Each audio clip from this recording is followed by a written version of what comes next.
Artificial intelligence, or AI, is showing promise in the fight against breast cancer. October is National Breast Cancer Awareness Month, and today we are highlighting a computer algorithm that detects breast cancer tumor cells. The technology could one day save lives. It's AI for your health on this episode of Technology Today. We live with technology, science, engineering, and the results of innovative research every day. Now, let's understand it better. You're listening to the Technology Today podcast presented by Southwest Research Institute. Hello and welcome to Technology Today. I'm Lisa Benia. October is National Breast Cancer Awareness Month. According to the National Cancer Institute, about 1 in 8 women will develop breast cancer over her lifetime. Our guests today are experts in 2 different fields, but they combined their knowledge to develop a new and potentially life-saving technique to identify and analyze breast cancer tumor cells. Dr. Bradley Brimhall is a pathologist from UT Health San Antonio, and David Chambers is a Southwest Research Institute engineer. They are part of an innovative team that trained a computer algorithm to sort through slides of tissue and recognize which ones were cancerous. And their outstanding work won first place in an international competition. Thanks for joining us, Brad and David. Thanks. Thank you. So let's start with David. Let's talk about this algorithm. What exactly does it do? Well, the algorithm is designed to provide an estimation of the cancer cellularity. The cellularity is a particular way of quantifying the cancer, which is important for the prognosis and the sometimes the diagnosis of specific cancers. So you're talking about cancer cellularity, and you had mentioned assigning a number to it. And Dr. Brimhall, if you'd like to expand on that. Yeah, quantifying the amount of cancer in a single digital image from a slide. And part of that involves recognizing that it's cancer, and secondly, quantifying the percentage of the slide that is cancer, our cancer cells. So why is it so important to recognize these cancer cells quickly and accurately? Yeah, I mean, it's important diagnostically. We do that with our eyes currently as we look through a microscope, but our ability to quantify is limited just because we're human and we don't get things to the level of precision that a computer could get. So that additional information, as well as other information from the cancer cells themselves, can be very powerful diagnostically, but also prognostically. It could enable us to say, this patient may do a little better than average, this patient may not do as well, and maybe we need to adjust therapy accordingly. So it could be very powerful. So essentially, the algorithm looks at the cells and can determine how much or how many cells in a slide may contain cancer. Am I getting that right? Yes, the technical definition is actually based on the area occupied by the cancer cells versus the overall area of any tissue that's not malignant.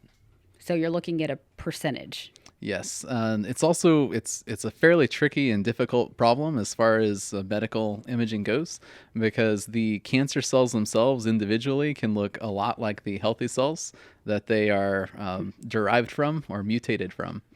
So you have to be able to use overall image information to really distinguish which cells are healthy and which cells are not. So, Brad, right now, pathologists are doing that work. Yes, we take the tissue, we process the tissue, and then we stain it, put it on a slide, and look at it through a microscope, and then we determine, are the cells malignant or not malignant, which are the malignant cells, which are not. And we can do that, but our ability to quantify is not as good as a computer, and we're focused on what we're focused on, so we can't focus on the entire slide at the same time or a large area at the same time. So I think there's pieces of information that remain unused simply because we can't process it within the human brain. So we're pretty good, but I think that this kind of technology could be a real powerful adjunct to help us do things even better. So as a pathologist, when you're there analyzing these slides with your own eyes under a microscope, what is the weight of that? Obviously, you're feeling someone's life is in your hands at that moment. What does that feel like? Yeah, you want to get things right. So use all the information you can gather from your eyes, as well as other clinical information that's available, and then you can use that to make a diagnosis. And then once you've made the diagnosis, in many cases of cancer, in this case, you'll want to grade it, or you want to give it some additional prognostic information. So far, that's pretty. I mean, usually we have low grade, high grade, medium grade, intermediate. But we're not able to grade things more precisely than that. And some of the grading systems are somewhat subjective. In other words, do the cells look, how abnormal are they? And the terminology we use is, what is the level of atypia in the cells? How abnormal do they look? Well, that's pretty subjective. I mean, you can take extreme cases and say those cells look very bad, and that's pretty. I mean, people can agree on that. And then these cells don't look very bad at all. And then you have in the middle where there's a lot of disagreement, which makes a lot of sense. So I think computers could be a very big help for what we do. Yeah, something like an algorithm is a little more definitive. Yes, especially when it's combined with what we're doing. Yeah. Okay, so you are both part of a team of pathologists and engineers that came together to make this algorithm happen. So let's kind of start from the beginning. How did you develop the algorithm? What was the process of working together to achieve this? How did this come together? Well, we at SwRI started really looking to apply our expertise in artificial intelligence and machine learning to look at what we can do in the medical field. It is something that we had done previously, I'm told, and something that had been sort of stagnant for some time. But given our resurgence in AI research and a lot of the other things that we were doing, it seems to make sense. We actually started by identifying a couple of challenges to participate in. And one of the challenges that we identified was the BreastPathQ Cancer Cellularity Challenge. And it started off as just me, a team of one person, really looking through the data, seeing what I could do with it.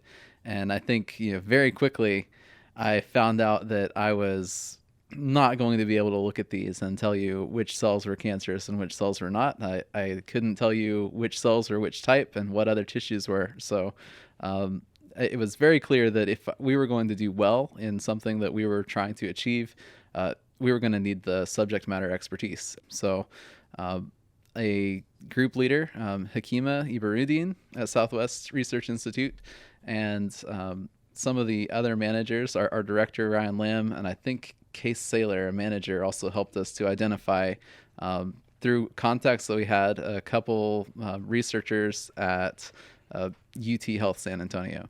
So one of them was Dr. Brimhall. And one was Dr. Brimhall. So they call you in and say, we want to develop a computer algorithm, and you're a pathologist. So what were your thoughts on being able to help an engineering team with this task?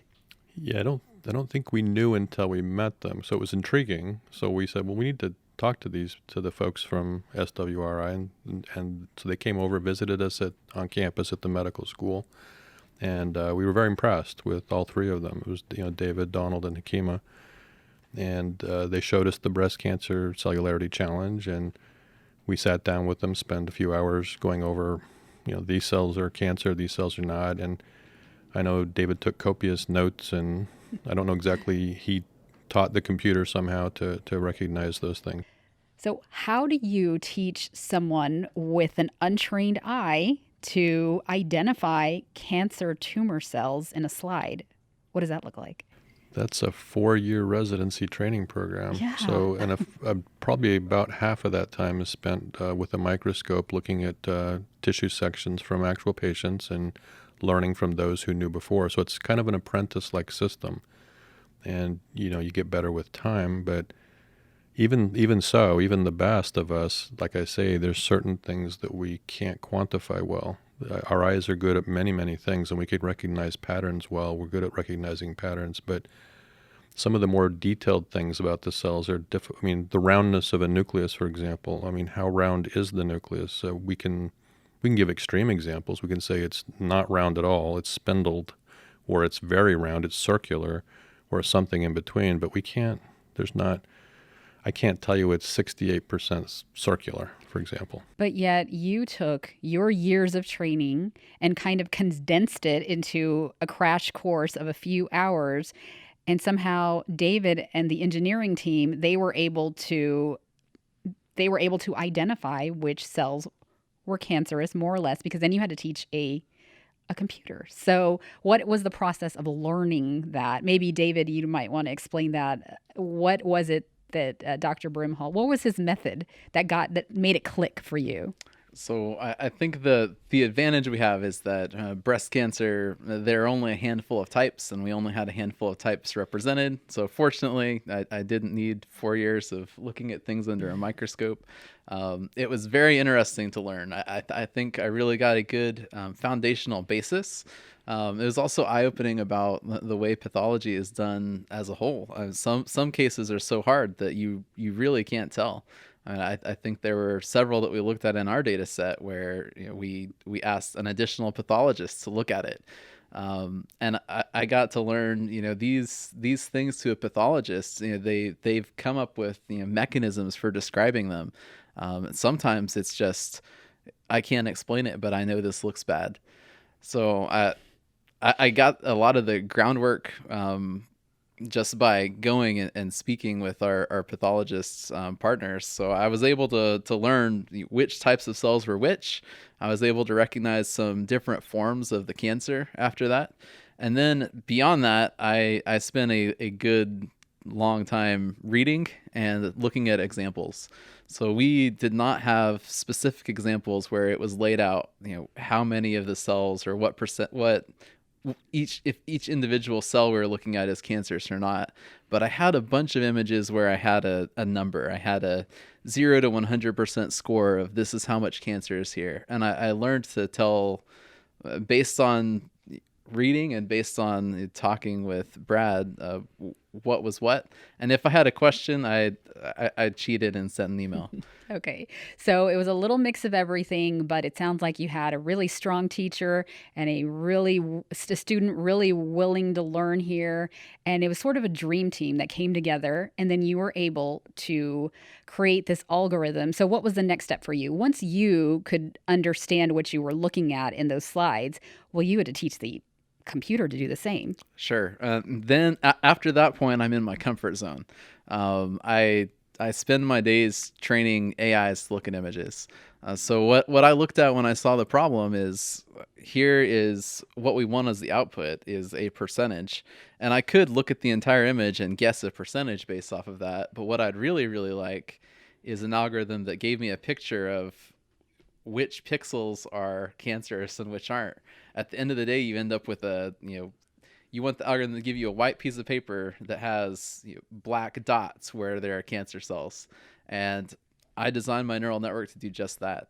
I designed it to work with labels where we went in and we labeled individual cells. I also designed a pathway for the neural network we designed to learn from just overall labels of, hey, here's an image.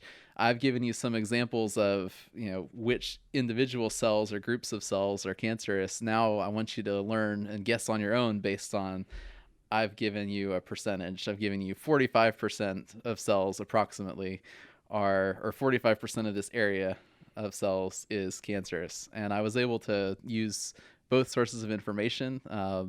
It's really cool. I mean, I've probably given the talk on the technical details probably 20 times now. I could talk about it for 20 more minutes if we had time. Well, our audience can't see you, but you have a huge smile on your face. So this really lights you up. And it sounds like, this is really exciting for you. So what about this was that exciting spark, that thing that sparks it for you? What makes it so awesome for you? So I think the awesome thing is that this particular application, the problem was unique. I mean, you get a lot of repeat problems in computer vision. So, for example, detecting objects. And I worked with autonomous vehicles and driver safety systems, and detecting an object is the same every time. You have an image and you want a bounding box out of it. This was a completely new kind of problem. So it was exciting to go in and to actually redesign the neural network to do exactly what I wanted it to do. And that moment of, well, if we made a neural network that tried to make this guess of the mask, well, then we can see how it's behaving. So we actually had a way of kind of looking into what's generally a black box, and I can pull this image out and I can say, hey, the score, and we did this as part of training the neural network. I actually looked at neural network generated images of where cancer cells were against the real image, and I sent side by sides to Brad, and we actually looked at, well, this is what it missed, this is what it was doing right, and we were able to make some tweaks and improve things based off of that. So let's talk about that moment where you realized this is working. What did that feel like for you? Well, I think there were a couple moments of realizing that it was working. This competition had 3 phases. There was a training phase only, there was a validation phase, and then thereafter was the final test phase. And I felt decently confident going into the training phase. We were at the top of the leaderboard right away. The validation phase, I think probably by the 3rd submission, we were in the top 2. And then I think I waited, it seemed like it was years, but it was probably about 6 weeks, where I was refreshing the leaderboard every few hours. And it finally popped up. And, I think my lab mates probably were scared because I shouted out so loud. We had topped the competition. All right. Well-deserved excitement, I would say. So, Dr. Brimhall, then you get word probably that your work is moving up in the competition. And, what was that moment like for you that you contributed to this? Yeah, I received the link to the leaderboard, so I was able to watch it as well. And it was remember, this was over the holidays last year, so a quieter time, and I kept getting these emails. Here we are, and I'd go check. Yeah, it's at 3rd place, 2nd place, and the 1st place I heard via email, and that was really exciting. I mean, this is an international competition, really good groups. We met some of them. A group from Tokyo that were very good. So these were really, really sharp people. So it really does mean a lot to take 1st place in the world.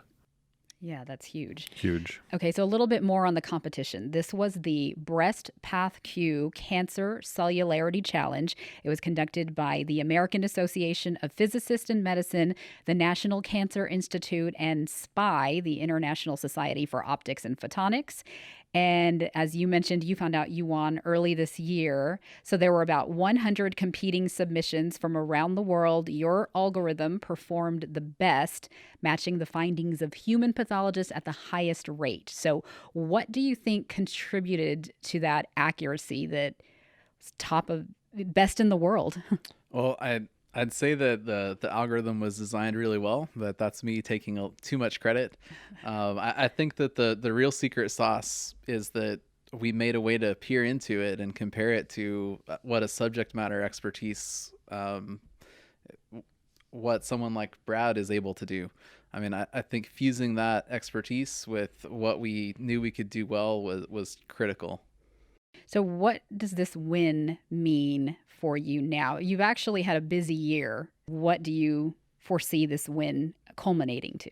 Well, I think we're looking at doing more and more medical imaging. I think digital pathology was not something that was on our radar at all, but this is something that we found, and we were fortunate. I mean, I've heard Brad say a few times, you don't know who your neighbors are. So to get in touch with UT Health San Antonio, we're thrilled. We're actually looking forward to doing additional research. So we're looking at making some other kinds of quantifications that you would make. So particularly, we're looking at additional kinds of stains and analysis that has to be done for breast cancer. It's been really exciting, and I think we've got more to look forward into the future. Yeah, definitely. We're looking at, for example, the inflammatory cell response to cancers. That's something that people have known about, but it's been difficult to quantify. The specific inflammatory cells that come in, they recognize the cancer. They can't necessarily kill it, but they're there. And there is some correlation, we know, between the amount of inflammatory response and how well the patient will perform with the cancer. But I can see a day where the pathologist would have a monitor like we currently do, attached to a camera over the microscope. But in this case, the pathologist could select an area of what he or she sees on the computer screen And the artificial intelligence could then be applied to that to gather additional information that we would have a difficult time quantifying and in some cases even recognizing. And that information may well, in fact, I believe it will prove to be a prognostic value. I mean, we're already gathering information about these cancers in terms of their DNA structure, if you will, the mutation analysis information. But in this case, you're actually looking at the cells themselves. So you're looking at the phenotype, not just what the genes are saying, but the phenotype of the cells. And I think there's prognostic information there. So this could really change things if we can get that constructed. And I think we have the talent here to do it. How far off do you think this is to becoming reality? I think it could be within 1 or 2 years. You could have, and the nice thing is it would grow. So you'd start off with simpler algorithms, and it will grow rapidly. I think the amount of think about it this way: in the case of doing genetic analysis on cancer, that requires additional money because you have to take a sample and submit it for genetic analysis, and that's worthwhile in many cases. It's worth the money to find out more about the cancer. In this case, the nice thing is the information's sitting in front of us right now. There's no additional cost per se to pull additional information out of these images. We may be able to do some immunostains. That might cost a little, but the cost is pretty minimal compared to large-scale DNA sequencing. So this is information that we're just not gathering that's sitting right in front of us, but we can't process it as well as a computer can process it. So it's not just about quantifying how many cells are cancerous in a particular slide. There's much more to it, and there's more information you can gather. And what are some examples of that information? Like I say, just the appearance of the cells themselves. I mean, there are factors that we look at, we kind of describe, the shape of the cells, for example. There are cancers where the shape makes a difference. But we just say they look kind of long, they look kind of circular. That's what we do as humans. We kind of categorize that kind of terminology. We say, well, that looks kind of round or that looks kind of oval, but we don't sit down and do, complicated mathematics to say, here's it's an oval with this particular equation to describe it. We don't have time to do that. And I'm not sure, I think I'd be terrible at doing it anyway, because I'm not a mathematician, but a computer could do that rapidly and synthesize it for hundreds of cells or thousands of cells and provide additional information that could be prognostically useful for us to be able to help the patient to anticipate what's going to happen, A, and B, to perhaps modify therapy to say, this may be this therapy may work better for this cancer than it would for that one because of these differences that we've identified in the slides themselves. Okay, so being able to quickly identify and analyze these cells means faster treatment and better treatment options. Yes. For patients. Yeah, absolutely. Okay, and you started with breast cancer tumor cells, but does this extend to other types of cancer? Is this all cancers? Potentially all kinds. Yeah, I mean, even cancers that you would think of as not being in tissue, for example, leukemias, they're still in the peripheral blood. The peripheral blood could be analyzed. Anything where we can get a pathology image, which is basically any kind of cancer. Yes. So 1 to 2 years, we could see this happening. That's the reality? Yeah, I think we could have some of the earlier forms. Like I say, I think it will grow after that because we're going to find numerous things. I see it not just as a single algorithm, but as potentially hundreds of them. But as David can tell you, these things, they seem to run pretty fast. They don't take a lot of time to run. And David, you've used this algorithm in other applications. So what had it been used for before? Well, I think if you look at the particular method that we used, this is just, it's everywhere in computer vision, essentially. Our method is a fully convolutional neural network. The general application is doing segmentation. So for driving, for example, this algorithm had been used for identifying lanes and lane markings, keeping your car exactly where it needs to be on the road. This had been used for off-road terrain segmentation, meaning, identify the grass that you can drive through versus the water or the bushes that you shouldn't drive through. This really spans a giant list of potential applications, and we made some very heavy modifications to it, but underneath the technology really remains the same. And it's a really fascinating technology, actually. The algorithm itself, or the method itself, relies on a network of learned parameters. It's based on looking at examples and creating the desired output and making a complex mapping between the two of them. And when you do this, you're actually solving for millions of parameters. I want to say, and I wish I had written it down so that I wasn't off, but you're talking about things that are on the order of 10 million different solvable, tunable little knobs. Wow. That you have to figure out in order to make your algorithm work the way you want it to work. So you could tune those knobs for many applications, and in this particular instance, you tuned it to identify cancer cells. Yeah, tuned it just right, I'd say. Yeah, that's amazing. So for each of you, what are your hopes for this algorithm in the future? So I'd like to use this as a jumping off point for doing some of the other things that are, you know, that need to be done or that would be beneficial. So tedious tasks are one thing. So if you look at what the algorithm does, I think that the contributions are it's repeatable. So between pathologists, you can have disagreement and you can have biases. One might generally say things are higher than they are. One might generally say things that are lower than they are. They might agree in terms of the way they rank things. But if you ended up with one pathologist on one day and another on the next day, well, now you have a problem. I see that as something that's important. The next thing that would be important is that algorithms like this can remove some of the tedious work. So, or some of the things that just aren't done. I mean, a pathologist is dealing with, I don't know, dozens of cases a day, potentially. Oh, yeah. Yeah. And so to free up some of their time so they can do something that is incredibly beneficial by automating tasks that are tedious or tasks that you wouldn't otherwise do. I think that adds a lot of value. And then I think that the last thing that you really do is this has the potential to see things that we haven't seen yet.